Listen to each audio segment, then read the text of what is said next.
Bangladesh railway উপসহকারী প্রকৌশলীর written পরীক্ষার date publish হওয়ার সাথে সাথে আপনারা সবাই অনেক চিন্তিত আছেন যে এত অল্প সময়ে কিভাবে আপনারা প্রিপারেশনটা নেবেন এবং এত অল্প সময়ের মধ্যে কিভাবে আপনারা সিলেবাসটা শেষ করবেন। তো সবাই অনেক চিন্তার মধ্যে আছেন, অনেকে অনেক ধরনের অভিযোগ দিচ্ছেন, রাগ যাচ্ছেন, আবার অনেকে অনেক ধরনের পরামর্শ চাচ্ছেন। তো আজকে আমি আপনাদেরকে কিছু সাজেশন দিয়ে দিব বা কিছু পরামর্শ দিয়ে দিব, যেটা হচ্ছে আপনার পরীক্ষা হলে খুবই এফেক্টিভ হবে এবং এই ভিডিওটা খুবই মনোযোগ সহকারে দেখবেন আপনারা সবাই। তো প্রথম যে কথাটা বলবো সেটা হচ্ছে যে আপনাদের পরীক্ষা হচ্ছে 3 ঘন্টা। তা 3 ঘন্টার পরীক্ষা, তার মানে হচ্ছে যে আপনাদের লেখা হয়তো ওটা মানে আপনাদের প্রশ্ন বেশি থাকবে, লিখতে হবে বেশি। তো 100 মার্কের কোশ্চেন, 3 ঘন্টার পরীক্ষা, এটা আসলে একটু টাফ ব্যাপার হবে লেখার ক্ষেত্রে। তো আপনাদেরকে টাইম ম্যানেজমেন্টটা খুব ভালোভাবে করতে হবে। তো প্রথম যে সাজেশনটা সেটা হচ্ছে যে আপনাদেরকে যেহেতু ননের 3টা বিষয়, বাংলা, ইংরেজি এবং সাধারণ জ্ঞান, এবং হচ্ছে ডিপার্টমেন্ট আলাদা, নন থাকবে 60 মার্ক, ডিপার্টমেন্ট থাকবে 40 মার্ক। তো আপনাদেরকে ননের 3টা বিষয়ের জন্য 3টা খাতা দেওয়া হবে এবং ডিপার্টমেন্টের জন্য একটা খাতা দেওয়া হবে। তার মানে আপনাকে 4টা খাতা দেওয়া হবে।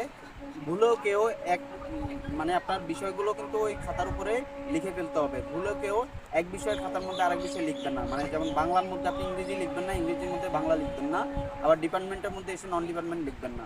সবগুলো খাতায় আপনি আলাদা আলাদা রাখবেন এবং আপনি ডিসাইড করবেন যে কোন বিষয়টা আপনি আগে শুরু করবেন। যে বিষয়টা আপনি ভালো পারবেন মনে হচ্ছে প্রশ্ন দেখে, সেই বিষয়টা দিয়ে আপনি শুরু করবেন, কোনো সমস্যা নেই। ওটা শেষ করে আরেকটা ধরবেন। তবে আপনি সময়টা খুবই কম রাখার চেষ্টা করবেন লেখার ক্ষেত্রে, যত শর্টকাটে লেখা যায় ওইভাবেই চেষ্টা করবেন।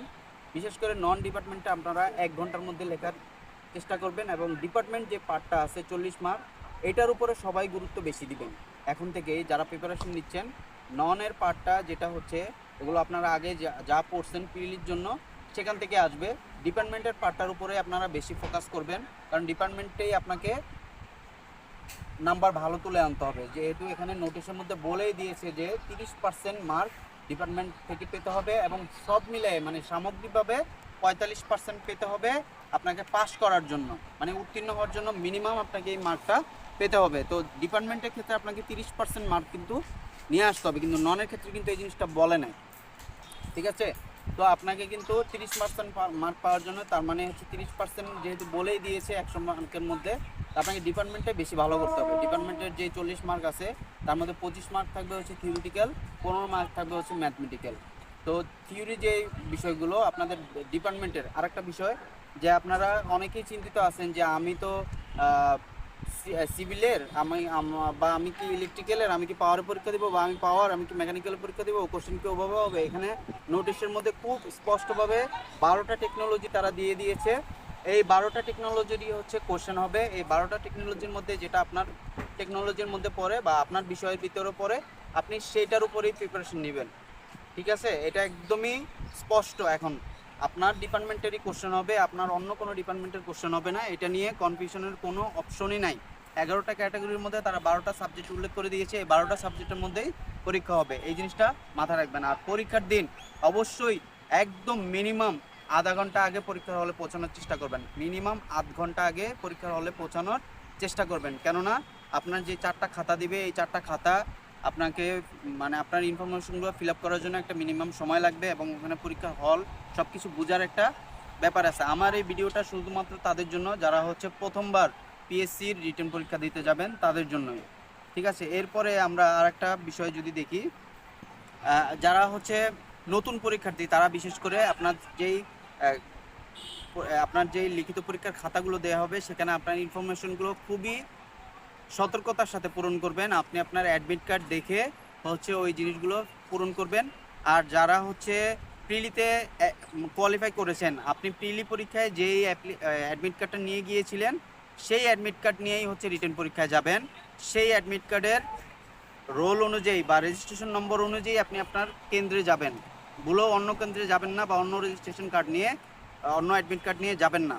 এখানে কিন্তু খুব স্পষ্টভাবে এটা লিখে দেওয়া হয়েছে যে আপনাকে আপনার প্রিলির অ্যাডমিট কার্ড নিয়েই কিন্তু আপনাকে পরীক্ষার হলে যেতে হবে। এবং আপনি যদি 5টা পোস্টে অ্যাপ্লাই করে থাকেন, আপনি যে কোনো ওই যেই পোস্টে আপনি পরীক্ষা দিবেন বলে চয়েস লিস্ট দিয়েছিলেন, তো সেখানে আপনি অংশগ্রহণ করলে আপনার 5টা পোস্টেই অংশগ্রহণের সমান হয়ে যাবে, মানে আপনি 5টা পোস্টেই পরীক্ষা দিয়েছেন বলে গণ্য হবে।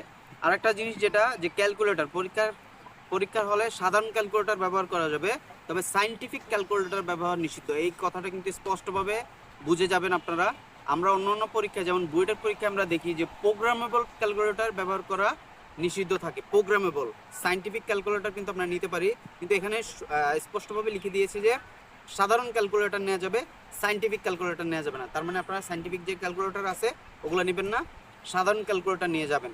তার মানে বোঝা যাচ্ছে যে আপনাদের যেই রিটেন পরীক্ষার যে ম্যাথমেটিক্যাল টার্মগুলো থাকবে খুব বেশি একটা কঠিন থাকবে না। এটা একদমই শুনেন, পরীক্ষার এই যে পরীক্ষাটা হবে আপনি এখন যেটা নিয়ে টেনশনে আছেন সেটা সবচেয়ে ওভারকাম করার সবচেয়ে বড় বিষয় হলো আপনাকে কনফিডেন্স রাখতে হবে। এখানে সবচেয়ে বড় বিষয়টা হলো আপনার কনফিডেন্স। আপনি কনফিডেন্ট থাকবেন, আপনার পরীক্ষা ভালো হবে। আপনি যেই আপনার ডিপার্টমেন্টের সাবজেক্টগুলোর যে বেসিক জিনিসগুলো আছে এগুলো সবগুলো ভালোভাবে দেখে যাবেন। বেসিকটা আপনার স্ট্রং থাকতে হবে। ম্যাথমেটিক্যাল টার্ম বলেন আর হচ্ছে আপনার থিওরিটিক্যাল টার্ম বলেন, থিওরিগুলো খুব ভালোভাবে দেখে যাবেন। আপনার যতগুলো খুঁটিনাটি থিওরি আছে ওই থিওরি থেকে বেসিক কোশ্চেন করবে। আর ম্যাথ এত কঠিন করে না পিসি, তো ম্যাথের জন্য আপনারা ওইভাবে ম্যাথের যে সূত্রগুলো আছে এগুলো কিন্তু খুব ভালোভাবে দেখে যাবেন। আপনাদের ডিপার্টমেন্টের যে ডায়াগ্রামগুলো আছে, বিভিন্ন ধরনের পার্থক্যগুলো আছে, এগুলো দেখে যাবেন খুব ভালোভাবে। তারপরে আচ্ছা, লিখিত পরীক্ষার সিলেবাসটা আমি একটু আরেকবার রিমাইন্ডার করে দিচ্ছি যে আপনাদের বাংলায় যে 20 মার্ক আছে, বাংলায় 20 মার্কের মধ্যে সারাংশ পাস, পত্র পাস, বঙ্গানুবাদ পাস, এগুলো খুব দ্রুত লেখার চেষ্টা করবেন। ব্যাকরণ পাস, এগুলো কিন্তু একদমই সহজ টপিক, খুব দ্রুত লেখার চেষ্টা করবেন। ইংরেজিতে লেটার থাকবে pass, comprehension pass. Comprehension pass মানে হচ্ছে একটা প্যাসেজ থাকবে আপনার, ওই প্যাসেজ থেকে হয়তো আপনাকে 5টা শূন্যস্থান দিতে পারে, বা আড়াই আড়াই করে দুইটা 5টা শূন্যস্থান দিতে পারে 5 মার্কের। আর গ্রামার থাকবে 10 মার্কের। গ্রামারের মধ্যে আপনার ভয়েস, ন্যারেশন, তারপরে হচ্ছে কমপ্লিটিং সেন্টেন্স, আর্টিকেল, প্রিপোজিশন, এগুলো সব থাকবে। আপনি শুধু উত্তরটা লিখে দিবেন, যাই থাকবে আপনি শুধু উত্তরটা লিখে দিবেন। আর সাধারণ জ্ঞানের মধ্যে বাংলাদেশ বিশ্ববিদ্যালয় থেকে 5 থাকবে, আন্তর্জাতিক থেকে 5 থাকবে, কম্পিউটার ও আইসিটি থেকে 10 থাকবে। তো আপনি দেখেন যে কম্পিউটার আইসিটির যে বিষয়গুলো এগুলো কিন্তু আপনারা আগেও পড়েছেন যে বিসিএস প্রিলিতে যে কোশ্চেনগুলো আসে ওগুলো থেকেই থাকবে, সহজ থাকবে। এবং সাধারণ জ্ঞানের 3টা যে টার্ম আছে 3টা টার্মই খুব সহজ থাকবে। আপনারা সবাই এখন থেকে ডিপার্টমেন্টের বিষয়টার উপরে বেশি জোর দেন, ডিপার্টমেন্টের বিষয়গুলো আপনারা খুব ভালোভাবে রিভাইজ দিয়ে শেষ করেন। সিলেবাস কিন্তু অত আহামরি কঠিন না, যেটা ননটা নিয়ে আপনারা অনেকে টেনশন আছেন। ননের সিলেবাসটা কিন্তু খুব ইজি, এবং আপনাকে 1 ঘন্টার মধ্যে চেষ্টা করতে হবে ননের সাবজেক্টগুলো লিখে শেষ করার জন্য। ঠিক আছে, এই আমি যে কথাগুলো বললাম এগুলো একদমই যারা নতুন পিএসসি রিটেন পরীক্ষা দিবেন তাদের জন্য। যারা পিএসসিতে রিটেন পরীক্ষা দিয়ে অভ্যস্ত তাদেরকে বোঝানোর কিছু নাই, তারা কিন্তু এই বিষয়গুলো অভ্যস্ত, তারা কিন্তু জানে। তো আপনি দেখা গেছে যে 100 মার্ক কি কমন পাবেন, কিন্তু আপনার সময়ের জন্য আপনি লিখতে পারবেন না। এখানে টাইম ম্যানেজমেন্টটা খুবই ইম্পর্টেন্ট। আপনি যে প্রশ্নটা লিখবেন ওটা টাইম ফ্রেম ধরে লিখবেন যে আমি এটা 5 মিনিটের মধ্যে লিখবো। 5 মিনিটের মধ্যেই আপনি এটা লেখা শেষ করবেন। 5 মিনিট থেকে 1 মিনিটও যেন ওভার না হয়। যতটুকু লেখা হয়েছে ততটুকুতে আপনি স্টপ করে দিবেন। আমি যেই পলিসিটা মানে আমি যেই স্ট্র্যাটেজিটা ফলো করতাম এভাবেই, যে যখন আমি যে প্রশ্নটা লিখতাম তখন ওটা একটা টাইম বেঁধে নিতাম যে আমাকে এটা 4 মিনিটের মধ্যে শেষ করতে হবে, আমি 4 মিনিটের মধ্যে ওটা স্টপ করে দিতাম যেখানে লেখা শেষ।